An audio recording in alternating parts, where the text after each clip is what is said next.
Okay, welcome into KC Sports Tonight, Monday, January 5th, aka the first day of the Chiefs offseason, which is kind of uncharted waters for this team.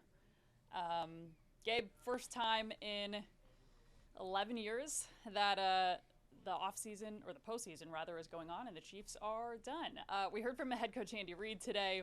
Just curious your thoughts on maybe the Raiders finale, and we're not going to harp too much on this, but we're going to give a quick little review of the 2025 season. Yeah. Obviously, we could talk for hours about what we just witnessed. Yeah, yesterday I would say that I was of the mentality if the Chiefs were going to win, they needed to at least look competent, and they did not look competent for most of the game, specifically on offense. Yeah. And I think that a lot of that can be a lot of people would say, oh, they didn't have Patrick Mahomes, they didn't have Rasheed Rice, they didn't have their starting offensive tackles.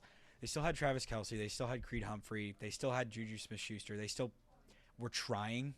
They have admitted in part that they have been trying. They tried against the Titans. They tried against the Broncos. They tried against the Raiders. And they had, on a points per drive basis and an EPA per play basis, which is literally just a mark that is checking per play. Are you advancing the ball towards scoring or not? They had the 32nd ranked offense from week 16 through 18. That is worse than the Jets, who were playing Brady Cook, who we all know was a good college quarterback, is not a good NFL quarterback. Sure. Yes. That includes the – you can throw that out there. I'm not going to do that, but you can do that. That includes the Raiders themselves, who we saw Kenny Pickett looked largely incompetent. Aiden O'Connell was okay in spurts. And it includes the Titans, who looked really competent against the Chiefs, but didn't look very good against most teams this season. Specifically, didn't look really good against the Jaguars on Sunday when the Jaguars had something to play for, locking up the AFC South. Overall, really disappointing. I was the 5 minutes in which I was most frustrated with watching the game was when I thought that for a second the Chiefs were going to win, hurt their draft positioning despite not playing well. Yeah. So it was a frustrating watch. And then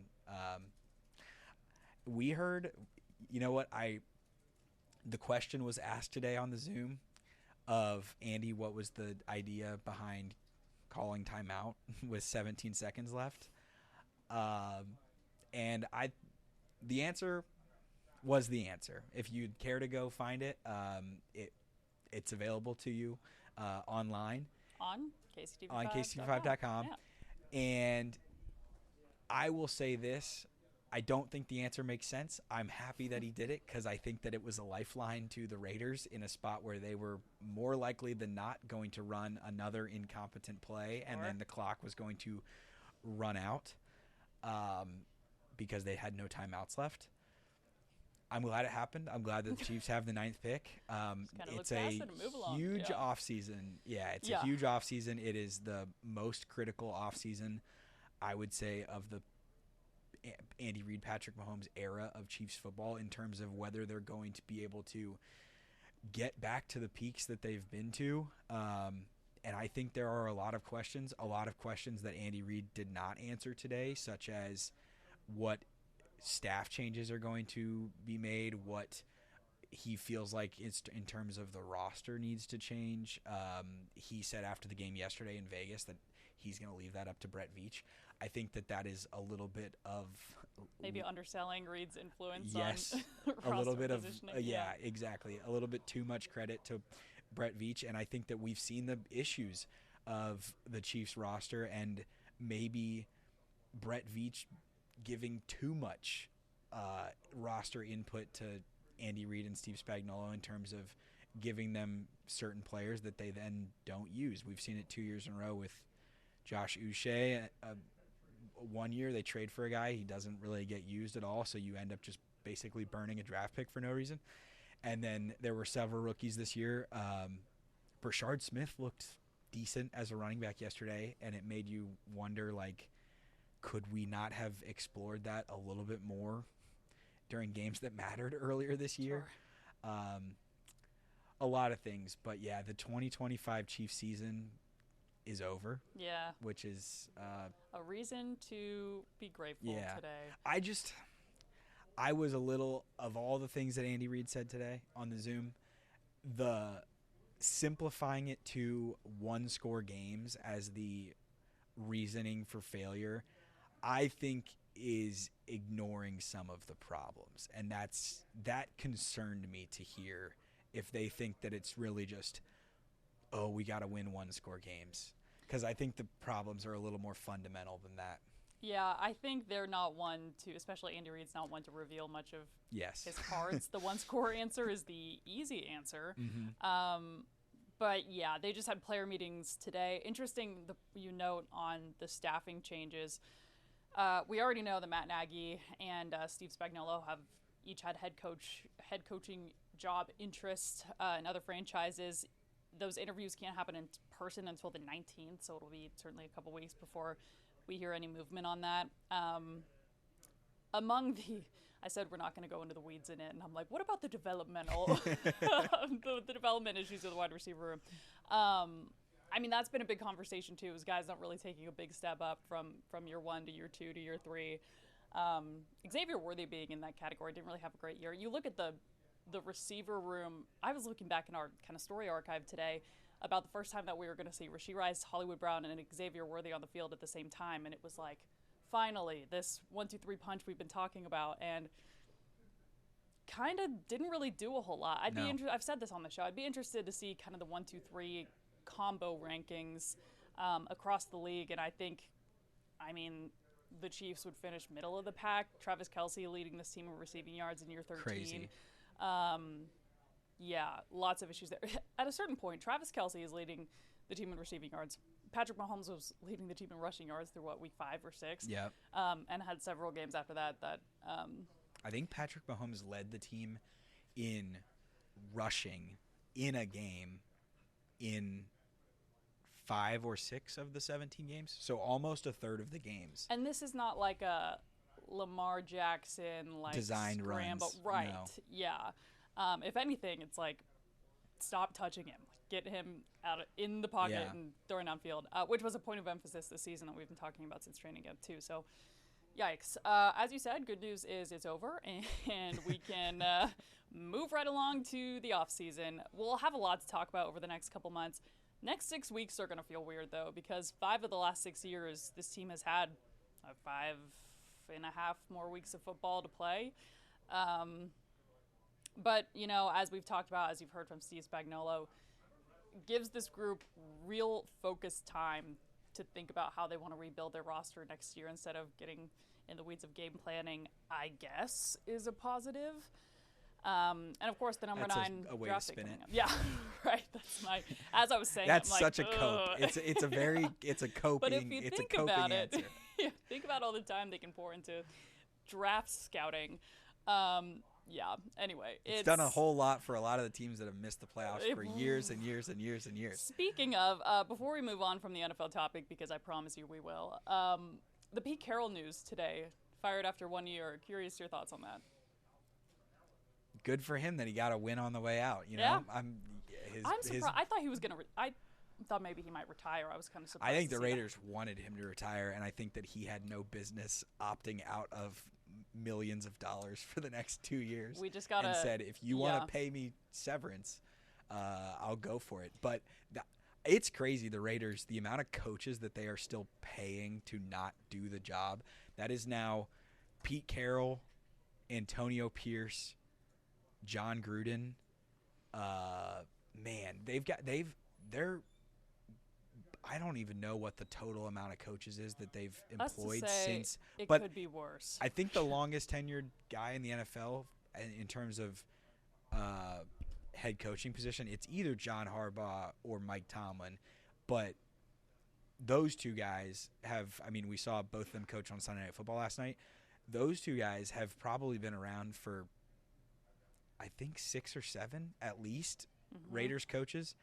Which just goes to show the amount of turnover that organization has had and the inability to get it figured out. And I find it at least moderately entertaining that Tom Brady is now tasked with yeah. figuring out how to Yeah. fix this organization that has been plagued by issues. He's done a lot in his career, but this might be an insurmountable obstacle. We'll see. There's so much. There's so much evidence. You just point to great players across the board in other sports running teams. It just always works out, right? Like Michael Jordan with the Wizards and the Hornets.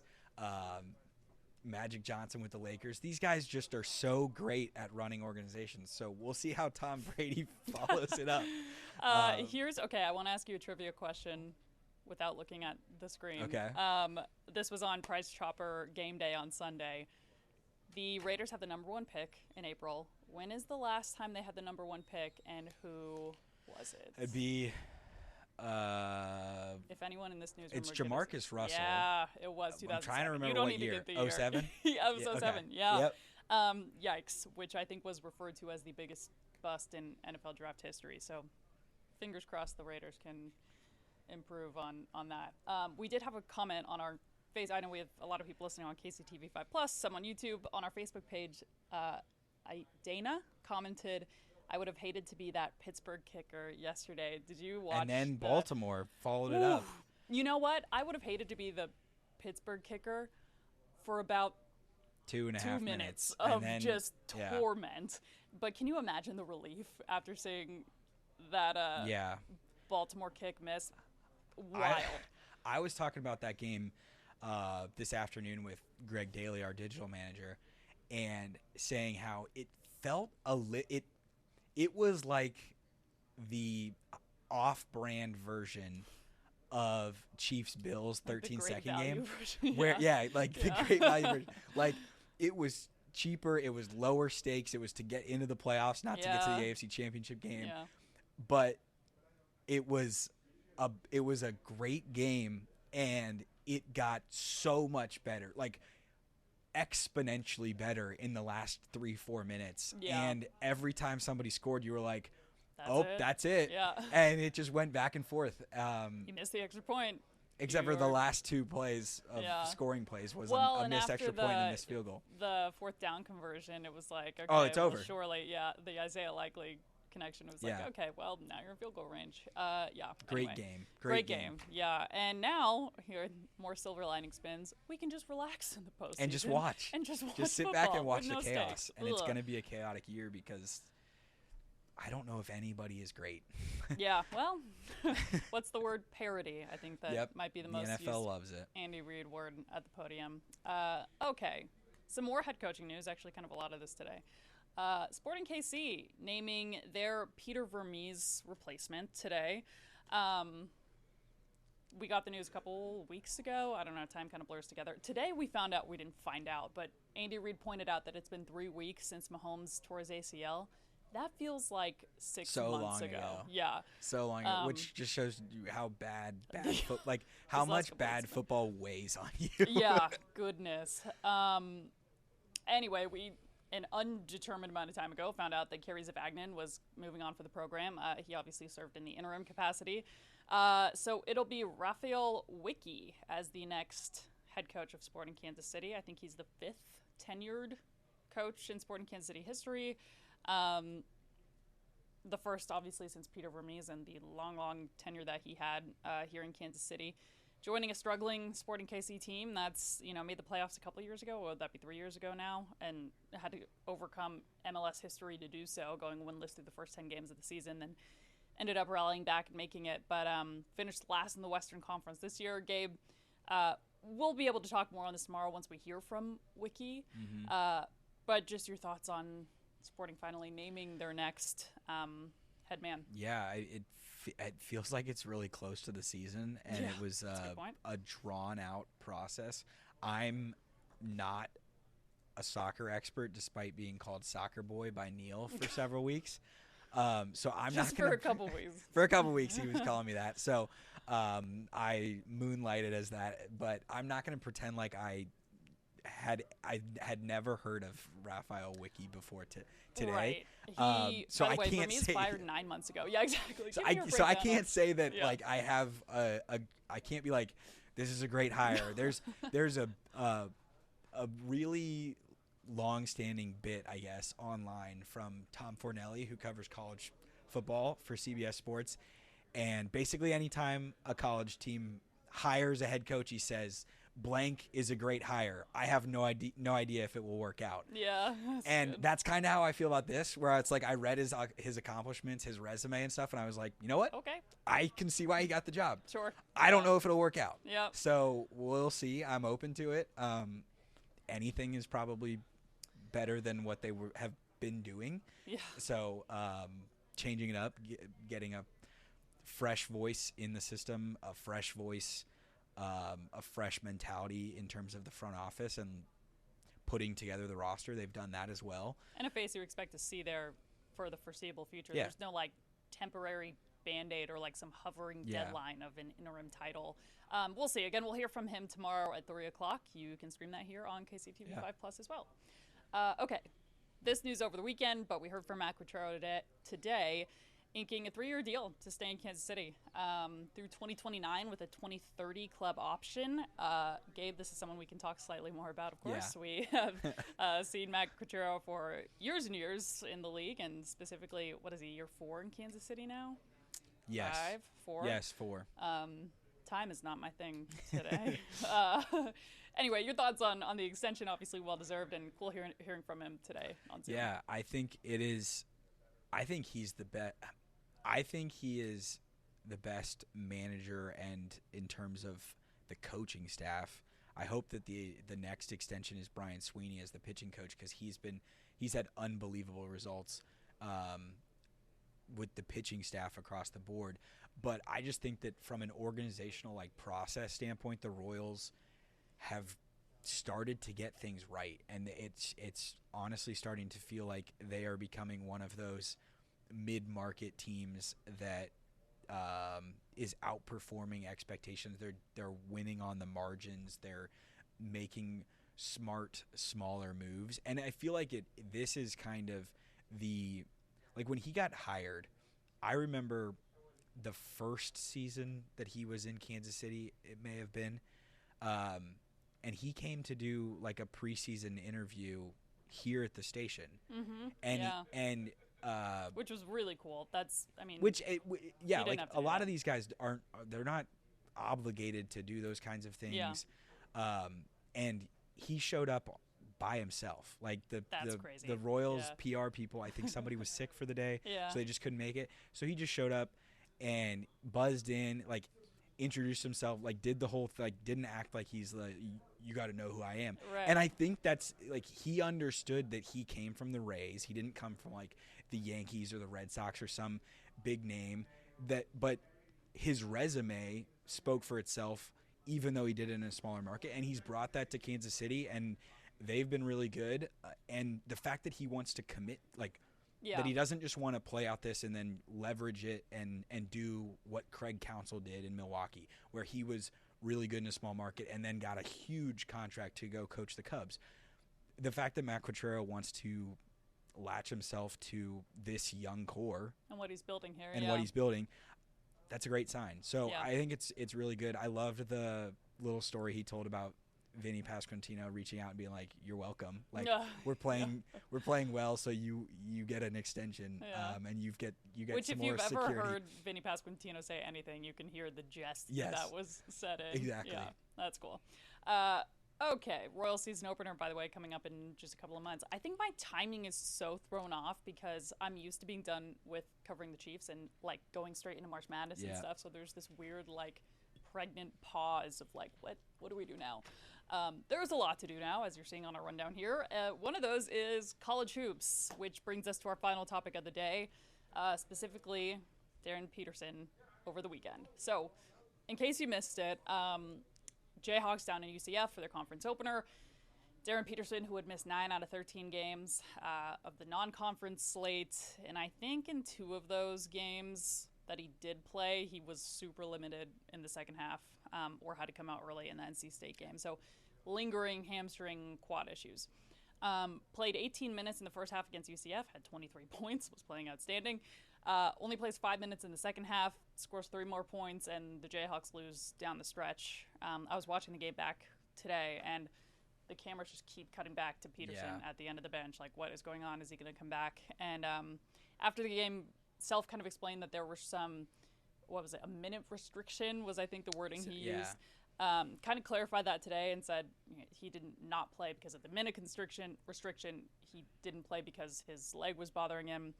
Gabe, I think the situation is kind of reaching a boiling point among the Jayhawk fan base, just because I know there's a lot of frustration with not seeing the projected number 1 draft pick on the floor for a team that's so close to being really, really good and probably I think the best KU team top to bottom since 2022. Yeah. And you're coming off of the worst season of, Bill Self's time in Lawrence with a pretty rough roster last year. I'll preface this with, I am always on the side of soft tissue injuries are terrible. You never know where they're going to act up. It takes one weird step. You think you're fine, then it kind of re-aggravates. I know a lot of the discourse online is that, he's choosing not to play. I don't bite that, but Gabe, I'm curious just your thoughts on this. Yeah. Dumpster fire. Stay off Twitter if you would like to avoid this conversation. I am fascinated by the whole thing. Parts of it, like, just want to see him play because he's so good, and when he does play, it looks so good. 23 points in 18 minutes in the first. It was unbelievable. You're like, oh, he's gonna 46. score. They were flashing the graphic at halftime of like the highest scoring games. It was Wiggins. It was I like think. Wiggins 41. Yeah. It was the Melvin Council game against NC State a couple weeks ago. You're like, oh, he's easily gonna be up there because he just 3 early in the second half when he does play. And then he tapped out. It. So, it's frustrating because, and Bill Self talked about this today, the ideas that have been circulating of like, oh, he should shut it down, and he's more obligated to himself than to KU, which there's this segment of the conversation that is KU fans are upset that Darren Peterson's not playing because it's not like an obvious injury in the sense of like, you can't see that he is clearly in pain or not, and he looked really good. If he had a cast on his hand, you would not. Yeah, if he had his ankle in a huge brace or something, or if we had like seen him roll his ankle or something, everyone would be like, okay. But this is such and all of the times that Bill Self talks about it, it's like, I just don't know how he feels. I don't know how he's going to respond. I think today he was quoted as saying, honestly, I still don't even know. Yeah. And that feels like it's kind of the apt way to put it. I don't know. I don't know if Bill Self is helping the situation with the things of what he said, because he has been so in and out of the conversation where it feels like the biggest thing that Bill Self is trying to do is just get the fan base to not hate Darren Peterson for what's going on. Yeah. But the thing that I am so anti, because we're seeing it with Darren Peterson, we're seeing it now with Michael Brown Jr. at Louisville, who's dealing with back spasms, which is another injury where fans are always like, oh, it's just flaring up. Like, we dealt with this with Jalen Daniels with the KU football program for all of last season. Devin Neal's tweet? I did not see Devin Neal's tweet. Yeah, he posted something similar to, like, we heard this with Jalen, and then he needed surgery, so I promise these things are legitimate. So there's all of that, and it's so frustrating to watch because he is so good when he's on the floor, and Bill has talked about how they need him. They weren't going to put him back on the floor until he was close to 100%, and I actually do believe that, like, if the idea was, oh, it flared up because you played him 18 minutes in the first half because of Melvin Council's foul trouble, which I think, if anything, the complaint would be, why are you benching a guy who fouls very rarely with 2 fouls in the first half and forcing a guy who hasn't been in game shape for so long to play all these minutes? With a lagging soft tissue issue, But I take the most exception of, like, anyone with it. I can understand why the KU fans are frustrated because they want to see him play. I can understand why they're frustrated because it's wishy-washy and all those kinds of things, and you just can't understand it. They just want to see this team play at their best. But I am so out on the NBA people the NBA draft Twitter people coming into the conversation being like, toxic space. He should just shut it down. He doesn't owe anything to the University of Kansas, all these kinds of things. And all of this, in my opinion, comes down to that mentality from NBA people is such a glimpse into why the NBA is what the NBA is, of guys not playing all the time, guys only playing when they feel incredible and not playing through anything. And it is this obligation or this feeling as if they owe no one anything, and that it's all about doing what's best for yourself. And I'm so anti that mentality in sports. If you are a competitor, if you are someone who wants to be a part of something that's greater than yourself and be part of a team and win something that is beyond just making money for your bank account,